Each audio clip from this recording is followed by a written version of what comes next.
스가랴서 2장 1절에서 13절의 말씀입니다.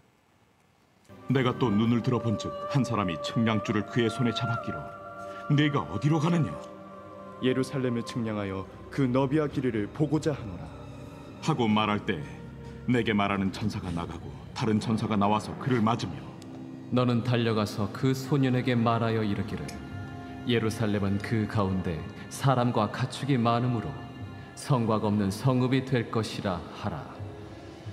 여호와의 말씀에 내가 불로 둘러싼 성곽이 되며 그 가운데에서 영광이 되리라. 오호라, 너희는 북방 땅에서 도피할지어다. 여호와의 말씀이니라. 이는 내가 너희를 하늘 사방에 바람같이 흩어지게 하였음이니라. 여호와의 말씀이니라. 바벨론 성에 거주하는 시온아, 이제 너는 피할지니라. 만군의 여호와께서 이같이 말씀하시되 영광을 위하여 나를 너희를 노략한 여러 나라로 보내셨나니 너희를 범하는 자는 그의 눈동자를 범하는 것이라. 내가 손을 그들 위에 움직인즉 그들이 자기를 섬기던 자들에게 노략거리가 되리라 하셨나니 너희가 만군의 여호와께서 나를 보내신 줄 알리라. 여호와의 말씀에 시온에 따라 노래하고 기뻐하라. 이는 내가 와서 내 가운데에 머물 것임이라. 그날에 많은 나라가 여호와께 속하여 내 백성이 될 것이요 나는 내 가운데에 머물리라. 내가 만군의 여호와께서 나를 내게 보내신 줄 알리라. 여호와께서 장차 유다를 거룩한 땅에서 자기 소유를 삼으시고 다시 예루살렘을 택하시리니 모든 육체가 여호와 앞에서 잠잠할 것은 여호와께서 그의 거룩한 처소에서 일어나심이니라 하더라. 아멘. 지금 이제 스가랴 선지자에게 하나님이 8가지의 환상을 이제 보여주십니다. 그럼 오늘은 이제 세 번째 환상의 이야기고요. 지금 이제 배경이 어떤 배경이냐면 성전 재건을 하지 못하는 상황 속에서 학개 선지자를 통해서 그들에게 다시금 성전 재건을 시작할 수 있도록 말씀을 하셨고요. 그리고 나서 이제 그 말씀을 받아서 책망의 말씀이었지만 그 말씀을 받아서 이제 삽을 들고 이제 성전 재건을 이제 시작한 지 2달쯤 되었을 때 그때 하나님은 스가랴를 이제 보내서 스가랴를 통해서는 다시 성전 재건을 재개한 백성들에게 믿음을 지킬 것을, 그러니까 하나님의 마음이 너무 느껴져요. 하나님이 성전 재건이 중요한 게 아니야. 성전 재건을 하는 이유와 목적이 있잖아요. 예배잖아요. 예배하는 삶이고 그것에 대해서 믿음을 지킬 것을 가르쳐 주면서 어떠한 일이 있어도 너희는 믿음을 지켜야 한다. 어떠한 일이 있어도 믿음을 굳게 지켜라. 우리가 사실은 에스라서도 다 살펴봤지만 나중에 결국 무너지죠. 그러나 하나님은 어떠한 일이 있어도 믿음을 지켜라. 이 말씀을 더 붙잡았으면 참 좋았을 텐데 라는 생각도 들어요. 스가랴라는 뜻은 여호와께서 기억하신다라는 뜻이에요. 여호와께서 기억하신다. 이 말은 어떤 메모리, 기억한다 이런 의미가 아니라 내가 너와 함께하고 있으며 내가 너에게 주었던 언약을 나는 반드시 지킬 거다. 하나님에 대한 말씀이에요. 나는 반드시 지킨다. 그래요. 하나님은 우리에게 반드시 지켜주시고 언약대로 이루어주시고 인도해 주세요. 하나님이. 중요한 건 우리예요. 우리가 하나님 말씀을, 그 말씀을 지키는 거예요. 맞아요. 하나님, 그 언약의 말씀을 내가 지키며 살겠습니다. 내가 붙들며 살겠습니다. 이게 이제 우리에게 중요한 것이겠죠. 그러니까 하나님은 기억하신다. 하나님은 반드시 언약을 맺어주신 것을 기억하시고 나는 그 언약대로 지킬 것이다. 비록 그러나 이때도 그랬지만 지금 우리도 그렇죠. 이미와 아직. 하나님은 이루신 것 이미 이루셨지만 아직 이루어지지 않은 그 중간 사이에 있는 너희여. 그죠? 힘들겠죠. 그러나 그 중간에서 이미의 하나님을 바라보라는 거예요. 이미 이루신 하나님, 이미 통치하신 하나님. 그래서 여러분, 우리 살면서 힘들고 어려울 때가 있지만 그때마다 이미의 하나님을 붙잡으시기 바랍니다. 이미 성취하신 하나님, 그리고 이미 오시겠다고 약속하시고 그 약속은 반드시 이루어질 거예요. 반드시 이루어져요. 오늘은 안 오시겠죠. 내일은 안 오실 수도 있겠죠. 그렇다고 오늘 내일은 막 살아도 되는 게 아니라 반드시 오시는 그 날이 약속이 돼 있기 때문에 그 날은 오늘 오든 내일 오든 그게 중요하지 않은 거예요. 반드시 와요. 그러니까 우리가 반드시 오는 그 하나님 앞에 오늘의 삶이 참 중요한 거죠. 내일의 삶이 참 중요한 것이고, 주님 앞에 탁 서게 된 날이 반드시 오기 때문에, 이미 하나님이 이미 있기 때문에 이걸 믿는다면 오늘을 우리는 엉망으로 살지 않아요. 대충 살지 않아요. 그죠? 그렇게 하나님은 내가 너희에게 나아갈 것이다. 너희도 나에게 돌아오라. 이 말씀을 이제 스가랴를 통해서 계속하세요. 자, 세 번째 환상인데요. 1절 한번 보겠습니다. 1절. 자, 같이 한번 읽어보겠습니다. 시작. 내가 또 눈을 들어본즉 한 사람이 측량줄을 그의 손에 잡았기로. 이 한 사람은 천사를 말하고요. 측량줄이라는 것은 건축을 하거나 어떤 재건을 할 때, 다시 뭔가를 이렇게 건축을 새롭게 세우거나 재건을 할 때 사용하는 줄자라고 해요. 스가랴가 이제 눈을 들어본즉 이 측량줄을 잡은 천사를 보게 된 거예요. 자, 2절에 그래서 스가랴가 그 측량줄을 잡은 천사에게 묻습니다. 지금 어디 가십니까? 이렇게 묻죠. 어디 가십니까? 어디를 이렇게 재시려고, 그러니까 지금 어디에 뭔가를 이렇게 다시금 회복하게 하시고 또 재건하게 하시려고 하시는 것입니까? 이렇게 물어요. 그러자 천사가 말하기를 예루살렘을 향하여 간다.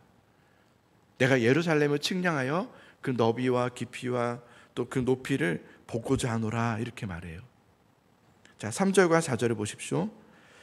내게 말하는 천사가 나가고, 이제 그 천사가 나가는 거예요. 나가고 다른 천사가 나와서 그 천사에게 이렇게 말해요. 이르되 너는 달려가서 그 소년에게 말하여 이르기를 예루살렘은 그 가운데 사랑과 가축이 많음으로 성곽 없는 성읍이 될 것이라. 여기 소년이라는 것은 스가랴를 말해요. 스가랴에게 이렇게 말하라 이렇게 말하는 거죠. 스가랴를 왜 소년이라고 했냐면 나이가 어렸기 때문이 아니라 낮추는 표현이에요. 낮추는 표현. 종종 성경에는 낮출 때, 자신을 낮출 때 소년이라는 단어를 쓰기도 해요. 나는 어립니다 이런 단어를 많이 쓰죠. 기드온도 그랬죠. 나는 어립니다 이렇게 얘기하죠.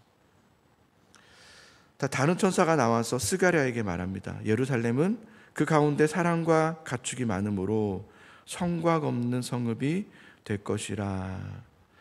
여기 보면 성곽 없는 성읍이 나오는데요. 자, 성곽이 없는 성읍. 성곽이 없는 성읍은 방어할 수 없는 성읍을 말하죠. 그러니까 무방비 상태예요. 그리고 또 어떤 의미가 있냐면 황폐한 이런 뜻도 있어요. 황폐한, 또 텅 빈 이런 뜻도 있거든요. 방어할 수가 없기 때문에 텅 비고 황폐할 수밖에 없겠죠. 공격이 오면 그냥 무방비가 돼버리니까요. 자, 그런데 예루살렘에는 사람도 많고 가축도 많은데 성곽이 없는 성읍이래요. 성곽이 없는 성읍이라. 자, 여기까지만 이렇게 보면 부정적인 의미로 느껴지긴 해요. 그죠? 아, 그래, 예루살렘은 사람도 많고 이렇게 가축도 많은데 성곽이 없으면 안 되지. 아, 저기는 아직 뭔가를 세우지 못했구나. 이렇게 볼 수 있는 부정적인 의미가 아니라, 여기서는 사람도 많고 예루살렘에는 가축도 많은데 성곽이 없어도 될 만큼, 이런 뜻이에요. 성곽이 없어도 될 만큼 어떠한 공격과 위협을 받을 가능성이 없어지게 된, 그러니까 누군가가 대적들을 다 멸해 주신 어떤 상황. 그래서 더 이상 성곽이 필요 없는, 가장 안전하고 사람도 많고 가축도 많지만 안전하고 평안한 성읍, 그런 의미로 예루살렘 성읍이 그렇다 이렇게 말하는 것을 보게 돼요. 놀랍죠? 그러니까 예루살렘은 왜 그럴까요? 하나님의 은혜와 하나님의 돌보심과 하나님의 지켜주심이 있기 때문에, 예루살렘을 하나님께서 보호하시기 때문에, 그 예루살렘은 사람도 많고 가축도 많지만 내가 보니 성곽이 필요 없다 이렇게 말하는 거예요. 이건 비단 스가랴 시대의 이야기만은 아닐 겁니다. 오늘날 하나님을 믿는 우리들, 하나님을 붙잡고 소망하는 하나님의 백성들에게도 하나님은 어떤 약속을 하셨습니까? 바로 이 약속이죠. 내가 반드시 지킨다. 그죠? 지킨다. 내가 반드시 지킨다. 여호와는 내게 복을 주시고 너를 지키시기를 원하며 여호와는 그 얼굴을 내게로 비추사 은혜 베푸시기를 원하며 여호와는 그 얼굴을 내게로 향하여 주사 평강 주시기를 원하노라. 아멘. 그죠? 믿으시죠? 이게 하나님의 원함이에요. 하나님의 뜻이에요. 우리를 지켜주시고 보호하시고 우리를 돌보아 주시는 것이 하나님의 계획이고 뜻이에요. 우리를 괴롭게 하시는 게 뜻이 아니라 우리를 지켜주시고 보호하시는 게 그 뜻이에요. 그래서 하나님은 예수 그리스도를 통해서 이 모든 것을 우리에겐 이루셨어요. 우리는 그래서 지금 은혜의 시대예요. 우리가 이런저런 힘든 일도 많지만 그런 힘든 일들 속에서도 우리가 잊지 말아야 될 것은 예수 그리스도를 통해서 우리에게 모든 것을 이루셨다. 그래서 우리는 실패하지 않는다. 그래서 하나님을 믿는 자들에게 반드시 약속을 성취하신다. 스가랴, 여호와께서 기억하신다. 이 스가랴를 꼭 기억하시기 바랍니다. 어떤 일들 속에서도 불안해하지 마시고 염려하지 마시길 바라요. 어제 수요 예배 때 모르던 한 젊은 분이 오셨어요. 예배를 다 끝나고도 일어나지 못하는 걸 보고 이제 가서 대화를 나눴는데 굉장히 어려운 일을 당했어요. 한 번도 교회를 다녀본 적이 없고 얼마 전까지만 해도 잘못된 종교도 들어가 굿도 하고 막 이렇게 하면서 어떻게든 해결해 보려고 했는데 다 안 됐어요. 그래서 이제 교회로 마지막으로 온 거예요. 그 얘기를 이렇게 듣고 이런 말씀 해줬어요. 주님의 함께하심, 그리고 모든 것을 이루심. 그리고 그분의 그래서 얘기하면서 계속 울어요. 펑펑펑. 남자인데 저랑 비슷해 보이는데 펑펑펑 울면서 얘기해요. 그래서 이제는 하나님 믿으시라 이렇게 얘기하고 본인도 이제 왜냐하면 믿음이 중요하잖아요, 그죠? 믿음이 얼마나 강한가도 중요하지만 더 중요한 것은 믿음의 대상이거든요. 내가 누구를 믿느냐가 중요한데 엉뚱한 건 뭐 구슬하고 뭘하고 그런 믿음은 아무 소용없는 믿음이죠. 살아계시고 나를 지켜주시고 나를 도와주실 그 하나님을 붙잡는 게 믿음이죠. 그 믿음과 하나님이라는 그 분과 연결이 될 때, 믿음이라는 건 연결되다는 뜻이거든요. 피스토스라고 연결하다 이런 뜻인데, 하나님과 연결되어질 때 그 은혜가 나에게 쏟아지는 것이지 믿음이 강하다고 은혜가 쏟아지는 것은 아니거든요. 그러니까 여러분, 우리도 살면서 정말 어려운 일을 막 당할 때가 있습니다. 힘든 일을 당할 때가 있고, 근데 그럴 때 우리가 꼭 기억해야 돼요. 하나님은 스가랴 기억하신다.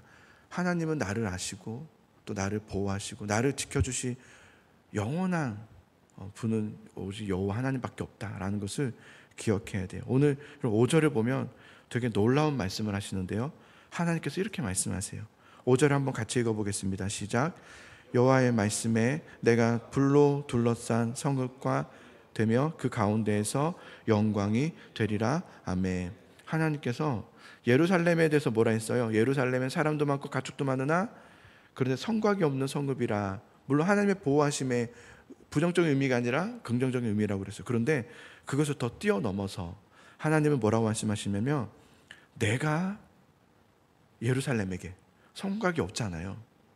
물론 하나님께서 대적들을 다 멸해 주셨기 때문에, 다 보호해 주시기 때문에 성곽이 없어. 그러나 주님은 거기서 더 뛰어넘어 내가 너희의 불의 성곽이 되어줄게, 이렇게 말씀하세요. 내가 너희의 성곽이 되어줄게.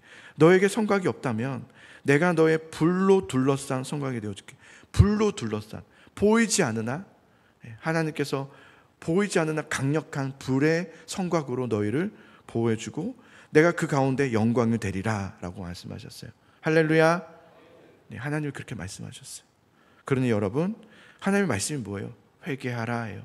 두려워하지 말고 돌아와라. 죄의 길에서부터 나오라. 내가 너의 불의 성곽이 되어줄게. 6절과 7절. 오라 너희는 북방 땅에서 도피할지어다. 여호와의 말씀이더라. 이는 내가 너희를 사는 하늘 사방에 바람같이 흩어지게 하였음이라. 여호와의 말씀이라. 바벨론 성에 거주하는 시온아, 이제 너는 피할지어다. 도피하라, 피하라. 거주하지 말고 어서 나오라. 그곳을 의지하지 마라. 여러분, 세상을 의지하지 마라. 여러분이 의지하는 그 하나님 외에 다른 것 의지하지 마라. 물론 그 다른 것을 통해서 하나님 역사도 하시지만 근본적인 우리의 의지의 역사는 하나님이셔야 됩니다. 하나님만 나에게 보호이십니다. 나의 위로자이십니다. 나를 지키시는 분이십니다. 그 하나님의 약속의 말씀을 붙들라 하는 거예요. 약속의 말씀을 붙드세요. 여러분, 약속의 말씀을 붙드십시오. 약속의 말씀을 믿으십시오. 끝까지 믿으십시오. 안 되는 것 같고 힘든 일이 또 오는 것 같아도 우리에겐 이미 약속이 있다는 것을 믿으세요. 이미 그 약속은 성취하셨어요. 지금 내가 어떻게 하냐에 따라서 그 약속이 달라지는 게 아니에요. 이미 하나님은 약속을 하셨어요. 그러니 그 주신 약속을 붙들고 주님 앞에 나아가시기 바라요. 10절부터 13절만 읽고 마칠게요. 여호와의 말씀에 시온에 따라 노래하고 기뻐하라. 이는 내가 와서 내 가운데 머물 것임이라. 그날에 많은 나라가 여호와께 속하여 내 백성이 될 것이요 나는 내 가운데 머물리라. 내가 만군의 여호와께서 나를 내게 보내신 줄 아리라. 여호와께서 장차 유다를 거룩한 땅에서 자기 소유로 삼으시고 다시 예루살렘을 택하시리니 모든 육체가 여호와 앞에서 잠잠할 것은 여호와께서 그의 거룩한 초소에서 일어나심이니라 하라 하더라. 아멘. 이것이 스가랴가 본 세 번째 환상입니다.